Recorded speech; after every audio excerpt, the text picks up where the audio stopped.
Pekan pertama bulan Agustus ini diwarnai dengan kenaikan harga beras yang cukup drastis. Ini terpantau di Pasar Cimeng, Teluk Betung Selatan, Bandar Lampung, Selasa pagi. Harga beras kualitas premium kini di kisaran Rp15 hingga Rp17.000 per kilogram. Harga beras medium paling mahal Rp14.000 per kilogram. Lalu harga beras kualitas biasa kini Rp13.000 per kilogram. Menurut pedagang, harga beras saat ini naik sekitar Rp1.000 per kilogram dibanding pada pekan lalu. Penyebab kenaikan karena pasokan dari agen berkurang. Kalau sekarang kalau kita per kilo ya, itu ada yang 13, 14. Nah itu, kalau udah yang premium itu dari 15, 16, 17. Ini kan beras lagi naik nih, banyak juga pembeli yang ngeluh ya. Banyak, cuma namanya kebutuhan pokok ya, namanya itu kita perlu makan, jadi apapun itu ya tetap itu, cuman kita beli aja sih. Nah, seperti apa harapan kita Bu terhadap pemerintah? Ya harapan kita sih, cuman ya katanya sih Indonesia lumbung padi ya, lumbung pangan, cuman kenapa kok kekurangan terus gitu. Kenaikan harga beras dikeluhkan emak-emak. Mereka terpaksa mengurangi pembelian untuk menekan pengeluaran dan berharap harga beras bisa kembali turun.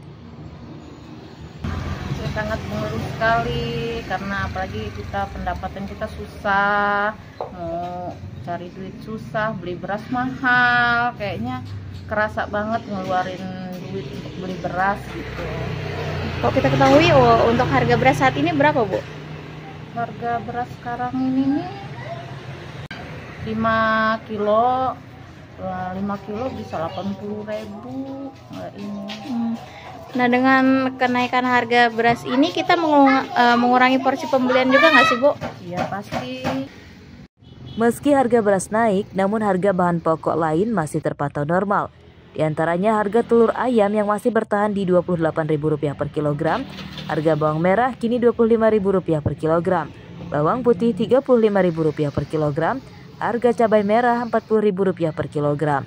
Namun untuk harga cabai rawit masih bertahan tinggi di atas Rp60.000 per kilogram. Arsadi Saputra melaporkan dari Bandar Lampung.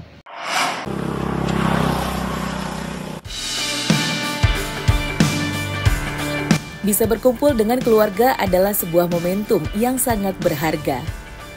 Hal inilah yang diperjuangkan oleh Sanuari, warga Nganjuk, Jawa Timur yang rela menggowe sepeda sendirian menuju Lampung untuk menemui anak dan cucunya yang telah lebih dari 7 tahun berpisah.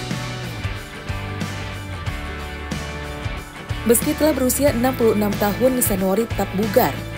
Menurutnya, naik sepeda dari Jawa Timur ke Lampung membutuhkan waktu 10 hari. Saat lelah di perjalanan, ia mampir beristirahat di polsek, Koramil, hingga tempat ibadah di pinggir jalan. Ia pun menyatakan bersyukur selama di perjalanan ke Lampung sepedanya tidak rusak.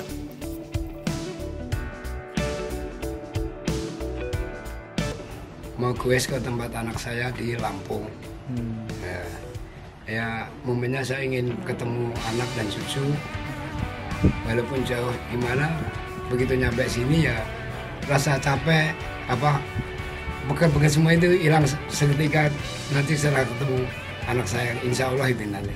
Ini dari Jawa Timur itu berapa lama perjalanannya Pak? Perjalanan saya dari Jawa Timur sekitar 10 hari, dari tanggal 24 sampai sekarang ini. Terus apa aja yang dibawa nih Pak selama dalam perjalanan, ada kendala nggak? Terus apa aja persiapan seperti apa yang dibawa? Persiapannya saja hanya pakaian sama kunci, pompa. Ya alhamdulillah di perjalanan saya kendaraan sepeda saya juga nggak ngalami kerusakan. Alhamdulillah di perjalanan pun disambut sama positif sama warga-warga yang sedang saya lewati itu, menyambut kebaikannya. Ya mudah-mudahan selamat Pak ya sampai tujuan. Ada yang ngasih makan, ada yang ngasih minum. Perjuangan dan lelah Sanuari akhirnya terbayarkan setelah ia tiba dan bertemu dengan anak dan cucunya di Kecamatan Padang Cermin, Kabupaten Pesawaran. Kedatangannya pun disambut tangis bahagia keluarga yang tidak menyangka dengan aksi nekat Sanuari. Ya kaget saya. Kaget saya, Mas. nggak bilang-bilang, biasanya bilang. Ya mana orang tua ya, udah tua gitu ya. Saya sedih kenapa gitu ya, ya kaget tuh Mas. Ini dari sana ke sini mau nengok cucunya Mbak ya? Ya pasti, coba kan saya nggak tahu, nggak dikabarin. Biasanya juga kan dikabarin dulu loh Mas. Jadi walaupun suami saya lagi tugas, biasanya dijemput sama temennya Pak, tetangga saya Mas.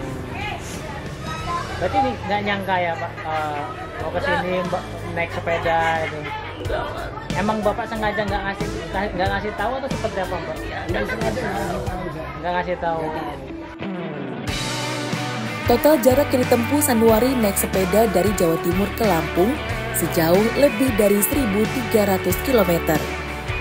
Sanwari juga mengaku bahagia selama di perjalanan karena disambut positif warga dan banyak warga yang membantunya, seperti memberi minum dan makan. Setelah melepas kangen dengan anak dan cucunya, rencananya Sanwari akan kembali ke Jawa Timur dengan naik sepeda lagi. Ari Susanto melaporkan dari Pesawaran.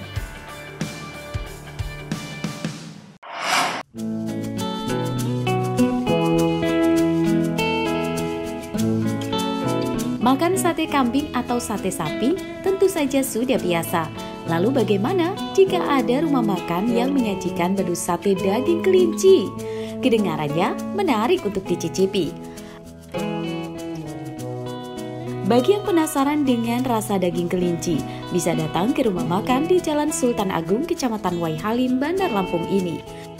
Di tempat ini juga menyediakan menu lain seperti soto dan rendang daging kelinci. Ada juga kebab, sosis, abon, sampai dimsum dari daging kelinci.